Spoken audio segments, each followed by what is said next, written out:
बहुत सारे विवादें होते हैं। आजकल खेसारी पवन सिंह में विवाद नहीं चल रहा है, लेकिन एक गाने एक ही दिन दोनों आदमी लॉन्च किए हैं। एक ही गाना नहीं, एक ही समय पे दोनों गाने लॉन्च किए हैं। माने एक ही गाना नहीं, सेम गाना नहीं है। तो अब कहाँ विवाद है भाई? अब देखिए भोजपुरी में विवाद नहीं है, लेकिन गाना इन लोगों हिट को नहीं लगता है कि जो सेम समय पे गाना रिलीज करने से उनके फैंस में टकराव होगा, झगड़ा होगा। कुछ नहीं, इस तरह की बात आप मत करवाइए, नहीं तो फिर होगा वो लोगों में झगड़ा। फिर लोग को झगड़ा तो वो लोग में होता है, लोग टेंशन में आ जाते हैं। भले दोनों आदमी शांत है, इतना बढ़िया भोजपुरी चल रहा है। उन लोगों को लगता है कि जो हम लोग का रीजन जा रहा है। पहले जब टीआरपी उन लोग का था तो एक दिन हम लोग ने देखा था, खेसारी जी का एथी पे इंटरव्यू देखा था। उसमें उन्होंने खुद कहा था कि हम लोग थोड़ा सा ई कर देते हैं, माहौल बना करके रखते हैं भाई। और गाना हिट रहा है भाई। तो अभी देख नहीं रहे, अभी कहाँ गाना हिट हो रहा है लोग का? नहीं, पवन जी तो ब्रांडे हैं भाई, तो खेसारी जी ब्रांड रहते हुए भी जब तक लोग टकराव नहीं होता है तो व्यूज मिलियन पार नहीं कर पा रहा है। पहले घंटा में मिलियन पार करता है। तो दोनों ओर का फैंस पूरा यही रहता है, खलबलाए रहता है कि भाई इधर वाला 1 मिलियन हो गया, हमको भी 1 मिलियन पुराना है। माने कंपटीशन चलता था। लेकिन अभी आराम से ठीक है, भोजपुरी में शांति है। और कितना अच्छा लगा जब पवन जी ने खेसारी जी और पवन जी में क्या अंतर मानते हैं? खेसारी जी और पवन जी में दोनों स्टार हैं। तो आपके स्टेज पर लगातार देखा जाता है कि आप अधिकांश जो फॉलो करते हैं खेसारी जी का स्टेज फॉलो करते हैं। तो हम स्टेज प्रोग्राम करते हैं, तो स्टेज प्रोग्राम करने वाला कोई भी कलाकार होगा तो ज्यादा बने, मान लीजिए कि होगा वो खेसारी जी को फॉलो करेगा। आपका जो लगातार परफॉर्मेंस जो है खेसारी जी का स्टेज ही होता है ऐसा? तो वही ना, तो देखिए देख लिया जाता है। अब आप भी देख रहे हैं ना कि कौन सा न्यूज ज्यादा चल रहा है, किसका ज्यादा जो वायरल हो रहा है। उसके बाद में जाइए, अब इंटरव्यू कीजिए, चढ़ाइए इसको भाई कि इसको चलाना है, कि आपका भी चैनल ग्रोथ में आ जाए। तो वही काम है। मान लीजिए कि जिससे जो लोग को अच्छा लगता है, इंटरटेनमेंट होता है, जिससे लोग ज्यादा प्रभावित होता है, ज्यादा आकर्षित होता है, तो उस पे ही हम लोग भी एक तरफ से करने का मतलब कि आप जो है खेसारी जी के नक्शे कदम पर चल के इतने आप आगे बढ़ चुके नहीं। उनके जो स्टेज प्रोग्राम करने का जो तरीका है, उसको देख करके हम भाई हैं। मैंने आप मानते हैं कि खेसारी जी के नक्शे कदम पर हमने चला, खेसारी जी के कामों को हम स्टेज पे हम भी उतारने का कॉपी करते हैं भाई। उनके जैसा तो कर नहीं सकते हैं, क्योंकि वो समझिए कि मास्टर है। पवन सिंह जी जब चुनाव लड़ रहे थे तो सारा कलाकार जाकर एकजुट होकर के, चाहे छोटा हो चाहे बड़ा हो, सब कलाकार जाकर के उनके लिए वोट मांगा था। बहुत अच्छा लगा कि चलिए हम लोग में झगड़ा तो होता है, झगड़ा होने के बावजूद भी झगड़ा अपने जगह पे है। और कहीं अगर कुछ हो जाता है तो सपोर्ट के लिए सब लोग सबको मिलना जरूरी है। उसमें खेसारी जी के बाबूजी भी गए थे, पिताजी भी गए। मन में भी सवाल आता है, खेसारी जी 18 घंटा काम करते हैं, 24 घंटा काम करते हैं, क्या विनोद बेदर्जी जी कितने देर काम करते हैं? हम भी देखिए, हम तो अब समाज के गायकी के साथ साथ समाज सेवा भी हमारा काम जुड़ गया है, तो दोनों काम जारी है। वो अपना पब्लिसिटी ला जल्दी हिट हो जाएगा। मैंने कुछ भी गा सकता है, कुछ भी गा दे वाला लोग आग्रह बा भाई कि वो तो जौन चीज ना मजबूत होला ना वो बहुत टिकाऊ होला। कुछ दिन पहले आपने सुना होगा हनुमान चालीसा पे गाना आया, आपको मालूम होगा सर? सुने थे, अब काफी सब गाना पे ध्यान दिया जाए। ध्यान नहीं दिया, मैंने बताया आपको कि जो कुछ दिन पहले आया था, लेकिन उस तरह से नहीं होना चाहिए भोजपुरी इंडस्ट्री। तो वही लोग ना बदनाम कर देते हैं। लोग अच्छे गायकों को जो अच्छे काम करते हैं वो लोग बदनाम हो जाते हैं। और एक और सवाल आपके साथ रहेगा, जैसे कि जो भोजपुरी इंडस्ट्री में ये भी सुनने में आता है कि लड़कियों को काम करने के लिए बिस्तर को गर्म करना पड़ता है तभी जगह काम मिलता है। क्या ये सच्चाई है? भाई जिनका गर्म हुआ होगा वो बताएंगे। अब तो हम तो भाई बहुत सारे आरोप लगता है, तो आरोप लगता है तो उसमें सच्चाई भी होता है ना। क्या आप मानते हैं कि भोजपुरी इंडस्ट्री में काम बहुत सारे इस तरह की बातें होती हैं? हम भी तो इसी में है ना। 2011 से गाना गा रहे हैं, 24 हो गया, 15 साल से गाना गा रहे हैं। क्या ये सच्चाई होती है? सच्चाई तो है नहीं है, सच्चाई नहीं रहता तो फिर इस तरह का न्यूज नहीं ना बनता। लेकिन जहाँ तक भोजपुरी इंडस्ट्री पे लोग कमेंट करते हैं, कटाक्ष करते हैं, अश्लीलता के बारे में बात करते हैं, वहीं अगर बॉलीवुड में चले जाइए, लोग कपड़े जो है छोटे छोटे पहनते हैं, उस पर क्यों कमेंट नहीं आता? इसमें तो कम शोषण होता है, उसमें सबसे ज्यादा होता है बॉलीवुड में। हाँ, कहे कि वो लोग बड़ा लेवल का ना है भाई, बड़ा लेवल का आ रहा है भाई बॉलीवुड। जितना उसमें अश्लीलता है, नग्नता है, इसमें है। अच्छा एक सवाल और रहेगा आपसे, क्या अगर आप विधायक बन जाते हैं, क्या आप बिहार में फिल्म सिटी देखना चाहते हैं? कौन नहीं चाहेगा कि आपके घर पे घर के यही बगल आपके में ताजमहल बन जाए। आपके बगल का राज्य यूपी है, यहाँ पे फिल्म सिटी का भंडारा खुल रहा है, लेकिन आपके बिहार में क्यों नहीं? अच्छा, वो भी दिन आएगा कि हमारे बिहार में भी आ जाएगा।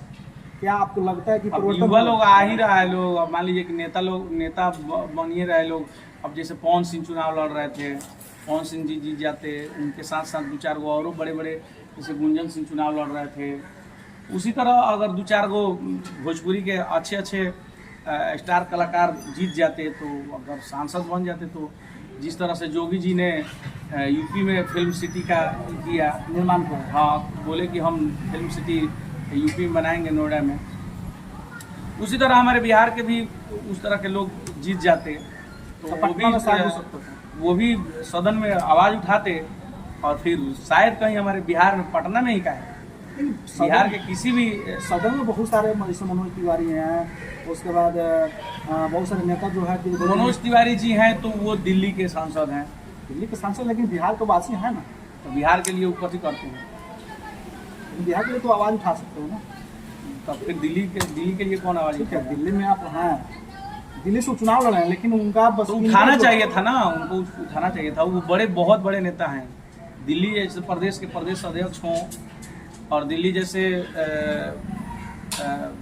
जगहों से संसदीय सीट से 3 बार सांसद चुन करके आते हों, और उनका मान सम्मान बहुत है। लेकिन उनको बिहार में फिल्म सिटी के लिए आवाज़ उठानी चाहिए था, और उसके बाद में एक और सेंसर लाना चाहिए था। सेंसर बोर्ड पास होना चाहिए। सेंसर आ जाएगा तो थोड़ा सा इस पे कंट्रोल होगा, लेकिन फिर भी यूट्यूब है ना, यूट्यूब में देख रहे हैं ना कि गाली दे दे के लोग सुपरस्टार हो जा रहे हैं।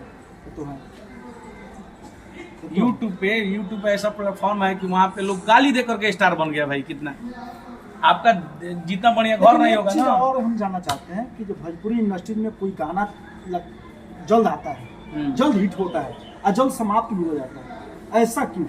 तो ये पहले के रीजन में जो गाने आते थे लगातार 10 साल 5 साल किसी तरह बजते थे। अब देखिए अभी के जो दाग जो लग चुका है ना कि अश्लीलता है, तो इसके वजह से ज़्यादा समय टिकता नहीं है। ये मान लीजिए कि अश्लील गाना गा दिए तो कहाँ बजेगा?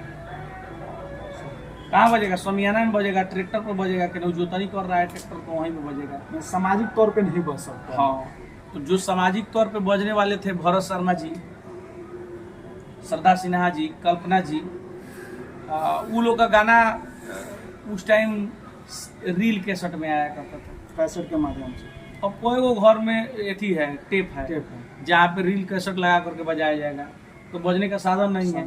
वो करे जिस कंपनी का जो गाना था, उस सारे कंपनी फिर से उसको ना गवा करके उसी गाने को ऑडियो चाहे वीडियो जो भी है, उनके पास तो डाटा ही नहीं होगा, उसको एक एक करके सबको यूट्यूब पर प्रचलित करना, हाँ डाल दे, ताकि गाने किसी को सुनने को मन करे उस टाइप का, तो वो गाने सुने। अब जैसे कि उस टाइम भी तो मान लीजिए कि बॉलीवुड में जो पुराने गाने थे, मोहम्मद रफ़ी साहब, किशोर कुमार साहब, ये लोग जब गाया करता था लोग, तो उस टाइम भी तो कैसेट में आता था, सब कैसेट में। हाँ, उस टाइम भी नेट नहीं था, इंटरनेट का ज़माना ही नहीं था, तो वो लोग के भी गाने को बॉलीवुड के जितने भी प्लेटफॉर्म हैं, उस सब लोग अपने अपने यूट्यूब चैनल पे डाल दिया, चढ़ा दिया, तो जिसका गाना हम लोग सर्च करते हैं उसका मिल जाता है। तो उसी तरह भोजपुरी के भी सारे गाने को पीछे जो भी पुराने हैं सारे को अपलोड कर दिया। हाँ, भिखारी ठाकुर से लेकर के गायत्री बाबा तक ले, अच्छा जो भी पुराने कलाकार हैं, उनके गाने को फिर से यूट्यूब पे अपलोड कर दिया जाए, तो हो सकता है कि हम भी मेहनत करते हैं। अब मान लीजिए कि प्रोग्राम रहता है तो प्रोग्राम हम नहीं करते हैं जी, गाना गावे करते हैं, उसके बाद में आपका वीडियो वगैरह शूट करवे करते हैं, तो उसके बाद में समाज सेवा करवे करते हैं, तो हम तो ज़्यादा ही कर देते हैं। एक सवाल और रहेगा, क्या विनोद बेदर्दी जी को भोजपुरी इंडस्ट्री में आया तो क्या उनको किसी लड़की से लव हुआ? हमारा एक बेर लव भल बा हमरा मेहरारू से। बहुत सारे लोगों के मन में सवाल रहता है। वो प्यार मोहब्बत होते रहता है, जिस तरह का जो समय रहता है ना वो तो होते रहता है। अब अभी हम कह दे कि हमारा गर्लफ्रेंड है, हमारे मेहरारू को हमारे मार के मिला कुछ रहेगी। क्या आप भी अपनी पत्नी से लगा डरते हैं? दुनिया में कोनो ऐसा का मर्द नहीं होगा जो अपने पति से नहीं डरता होगा, कोनो ऐसा का मर्द नहीं है। मैंने आपके कहने का मतलब ये कोई गर्लफ्रेंड ऐसा कुछ माने नहीं। अब डरना, अब वो डरना नहीं कि बाप रे बाप को मान लीजिए कि उनके डर से ही हो जाए। हाँ, डर में प्रेम है, प्रेम की बात नहीं। बहुत सारे लोगों को सवाल रहता है कि आखिर आप लोग विनोद बेदर्दी जी के पास जाते हैं तो ये सब क्वेश्चन काहे नहीं पूछते हैं? अच्छा, तो ठीक है, आपने पूछा ना भाई। एक आखिरी सवाल रहेगा, क्या विनोद बेदर्दी जी लोगों को मन रखने के लिए दारू पीते हैं? आज तक हमने दारू को अपने करीब आने नहीं दिया। अगर आपके फैंस हैं वो नहीं कि दारू प्रेमी लगातार पीते हैं, कभी आज तक हमने दारू को माने सूंघा तक नहीं है, क्योंकि दारू से हमारा पहले से ही बहुत माने दूरी रहा है। हमें एलर्जी रहा है। हमारा परिवार ही नहीं पीता है ना, हमारे परिवार में कोई भी ऐसा सदस्य नहीं है जो दारू पीता हो। इसलिए नहीं क्योंकि हम लोग वैसे तो मलाह जाति से हैं, सबसे पहले बता दें। कलाकार का कोई जाति नहीं होता है, लेकिन जो है उसको तो बताना पड़ेगा ना भाई। उसमें हम लोग का एगो आता है, कोटि आता है आपका सुरजाहा। सुरजाहा हम लोग पूछते हैं, देवता जो हम लोग को घर का पूजा होता है, सुरजाहा है हम लोग, और उसमें दारू शराब नहीं चलता है। पहले से ही शुरुआत से उसका मैं समझी कि वो परंपरा आते गया है। मैंने जो और हम लोग परिवार तो बाबूजी मार करके हम लोग का काम तमाम कर देंगे, तो इसके डर से पहले से ही शुरू से जब बच्चे थे तो ना हम गुटखा खाते हैं ना पान खाते हैं।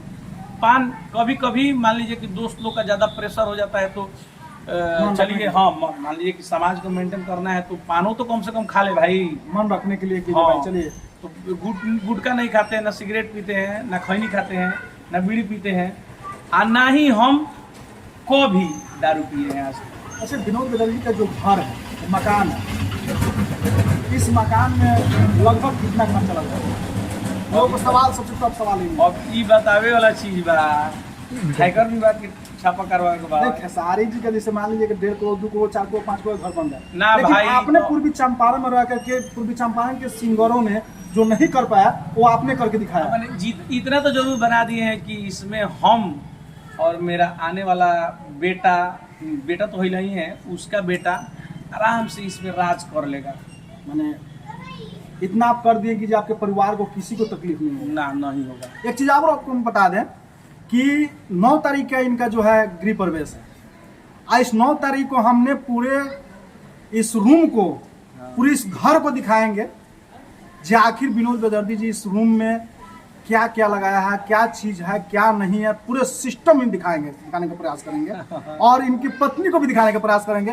बार बार लोग जो है जे विनोद भाई तो दिखते हैं लेकिन उनकी वाइफ जो है आप कभी इंटरव्यू नहीं ले पाते, ऐसा क्यों? आप क्यों नहीं आते? देखिए, हमारी वाइफ जो है ना, हाउस वाइफ जी, ठीक, और हमारी वाइफ कैमरा को फेस नहीं करती है। एक चीज और, पवन सिंह की पत्नी दिख गई है, खेसारी की पत्नी दिख गई। आखिर सवाल विनोद, हमारी भी पत्नी दिख गई है, लेकिन देखने वाले बहुत कम देखे हैं। ठीक है, जब हम लोग जिला पार्षद का चुनाव लड़ते थे तो हम अपने वाइफ के साथ फोटो शेयर करते थे ना जी, हैं? वो नेतृत्व अलग था, लेकिन आज जब आपकी इच्छा है और मेरे भाइयों का और हम लोग के श्रोताओं का, जिनके माने रहमो करम पे हम लोग चलते हैं, उनकी अगर इच्छा है कि हमारी वाइफ को कैमरा के सामने आना चाहिए तो वो भी पूरा होगा। लेकिन लोगों को सवाल, वो कलाकार की पत्नी है भैया, रहती है कि आखिर हमने सबका देखा, सब किसी को पत्नी को देखा, लेकिन आखिर विनोद भाई की जो पत्नी है भोजपुरी इंडस्ट्री में इतना कामयाबी पाया हुआ है, लेकिन आखिर क्यों नहीं? वो खुद कैमरा फेस नहीं करना चाहते हैं। आखिर सवाल रहेगा कि भोजपुरी इंडस्ट्री को लेकर के